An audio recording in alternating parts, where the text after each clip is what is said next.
DCM DK Shivakumar ದೆಹಲಿಗೆ ಪ್ರಯಾಣ ಬೆಳೆಸುವಂತಹ ಮಾಹಿತಿ ಲಭ್ಯ ಆಗ್ತಾ ಇದೆ. ಕ್ಯಾಬಿನೆಟ್ ಸಭೆಯನ್ನ ಬಿಟ್ಟು ಬೆಳಿಗ್ಗೆನೇ ದೆಹಲಿಗೆ ಡಿಕೆ ಶಿವಕುಮಾರ್ ತೆರಳಿದ್ದಾರೆ.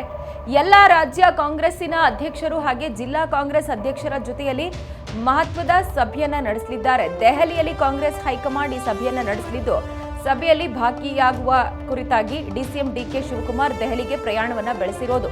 ಸತೀಶ್ ಜಾರಕಿಹೊಳಿ ನಿನ್ನೆ ದೆಹಲಿಯಿಂದ ರಾಜ್ಯಕ್ಕೆ ವಾಪಸ್ ಆಗಿದ್ದಾರೆ. ನಿನ್ನೆ ಸಂಜೆ ಎಐಸಿಸಿ ಅಧ್ಯಕ್ಷ ಮಲ್ಲಿಕಾರ್ಜುನ ಖರ್ಗೆ ಅವರನ್ನ ಕೂಡ ಸತೀಶ್ ಜಾರಕಿಹೊಳಿ ಭೇಟಿಯಾಗಿದ್ರು. ಇವತ್ತು ದೆಹಲಿಗೆ ಕೆಪಿಸಿಸಿ ಅಧ್ಯಕ್ಷರೂ ಆಗಿರುವ ಡಿಸಿಎಂ ಡಿಕೆ ಶಿವಕುಮಾರ್ ದೆಹಲಿಗೆ ತೆರಳಿದ್ದಾರೆ.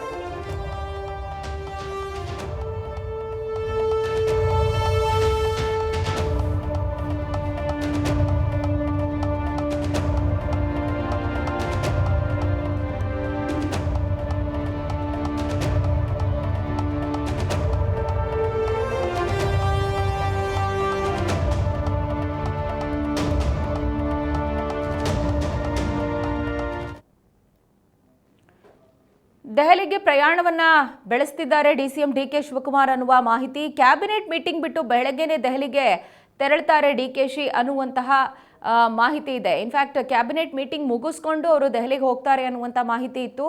ಬಟ್ ಆ ಕುರಿತಾದಂಥ ಕ್ಲಾರಿಫಿಕೇಶನ್ ಇನ್ನಷ್ಟೇ ಲಭ್ಯ ಆಗಬೇಕಾಗಿದೆ.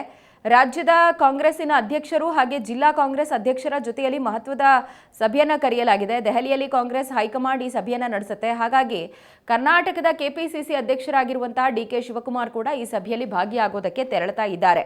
ಸತೀಶ್ ಜಾರಕಿಹೊಳಿ ನಿನ್ನೆಯಷ್ಟೇ ದೆಹಲಿಯಿಂದ ರಾಜ್ಯಕ್ಕೆ ವಾಪಸ್ ಆಗಿದ್ದಾರೆ. ಕೆಸಿ ವೇಣುಗೋಪಾಲ್ರನ್ನ ಭೇಟಿಯಾಗಿದ್ರು. ಜೊತೆಗೆ ಪಕ್ಷದಲ್ಲಿ ನಾಯಕರುಗಳಿಗೆ ಏನಾದರೂ ಸಮಸ್ಯೆ ಆಗ್ತಿದೆ ಅಂದರೆ ಅದನ್ನು ಹಿರಿಯರ ಬಳಿ ಹೇಳ್ಕೊಳ್ಬೇಕು ಅನ್ನುವಂಥ ಮಾತನ್ನು ಜಾರಕಿಹೊಳಿ ಹೇಳಿದರು. ಅದರಂತೆ ಅವರು ಹನಿ ಟ್ರ್ಯಾಪ್ ವಿಚಾರಕ್ಕೆ ಸಂಬಂಧಪಟ್ಟ ಹಾಗೆ ಚರ್ಚೆ ಮಾಡಿದ್ದಾರೆ ಅನ್ನುವಂತಹ ಡೀಟೇಲ್ಸ್ ಲಭ್ಯ ಇದೆ. ಸೊ ಈ ಎಲ್ಲ ವಿಚಾರಗಳಿಗೆ, ಈ ಎಲ್ಲ ಬೆಳವಣಿಗೆಗಳಿಗೆ ಸಂಬಂಧಪಟ್ಟಂತೆ ಚರ್ಚೆಯನ್ನು ಕೂಡ ಡಿಕೆ ಶಿವಕುಮಾರ್ ದೆಹಲಿಯಲ್ಲಿ ಹೈಕಮಾಂಡ್ ನಾಯಕರ ಜೊತೆಯಲ್ಲಿ ಮಾಡ್ತಾರೆ ಅನ್ನುವ ಮಾತುಗಳಿದೆ. ನಿನ್ನೆ ಸಂಜೆಯಷ್ಟೇ ಎಐಸಿಸಿ ಅಧ್ಯಕ್ಷ ಮಲ್ಲಿಕಾರ್ಜುನ್ ಖರ್ಗೆ ಅವರನ್ನ ಸತೀಶ್ ಜಾರಕಿಹೊಳಿ ಭೇಟಿಯಾಗಿದ್ರು. ಇವತ್ತು ದೆಹಲಿಗೆ ಡಿಕೆ ಶಿವಕುಮಾರ್ ತೆರಳುತ್ತಾ ಇದ್ದು, ಸದ್ಯ ಡಿಸಿಎಂ ಡಿಕೆ ಶಿವಕುಮಾರ್ ಹೈಕಮಾಂಡ್ ಜೊತೆ ಸಭೆಯಲ್ಲಿ ಯಾವೆಲ್ಲ ವಿಚಾರಗಳ ಕುರಿತಂತೆ ಚರ್ಚೆ ಮಾಡ್ತಾರೆ ಅನ್ನೋದರ ಕುರಿತಂತೆ ಕುತೂಹಲ ಮನೆ ಮಾಡ್ತಾ ಇದೆ. ಮೋಸ್ಟ್ ಇಂಪಾರ್ಟೆಂಟ್ಲಿ ಕಾಂಗ್ರೆಸ್ಸಿನ ಅಧ್ಯಕ್ಷರು ಜಿಲ್ಲಾ ಕಾಂಗ್ರೆಸ್ ಅಧ್ಯಕ್ಷರ ಜೊತೆಯಲ್ಲಿ ಸಭೆ ಅಂತ ಹೇಳುವಾಗ ಸದ್ಯ ಕರ್ನಾಟಕದಲ್ಲಿ ಸಂಪುಟ ಪುನಾರಚನೆಯ ಕಸರತ್ತು ನಡೀತಾ ಇದೆ. ಅನೇಕ ನಾಯಕರುಗಳು ಸ್ಥಾನಕ್ಕೋಸ್ಕರ ಪಟ್ಟು ಹಿಡಿತಾ ಇದ್ದಾರೆ. ಜೊತೆಗೆ ಈಗ ಅಧಿಕಾರದಲ್ಲಿರುವಂಥ ನಾಯಕರು ತಮ್ಮ ಸ್ಥಾನ ಬಲಪಡಿಸ್ಕೊಳ್ಳೋದಕ್ಕೆ, ಭದ್ರಪಡಿಸ್ಕೊಳ್ಳೋದಕ್ಕೆ ಯಾವೆಲ್ಲ ಕಸರತ್ತನ್ನು ನಡೆಸ್ತಿದ್ದಾರೆ. ಇದೆಲ್ಲವೂ ಕೂಡ ಒಂದು ತಾರ್ಕಿಕ ಅಂತ್ಯಕ್ಕೆ ಬರುತ್ತಾ ಅನ್ನುವ ಪ್ರಶ್ನೆ ಕೂಡ ಮುಂದುವರಿತಾ ಇದೆ.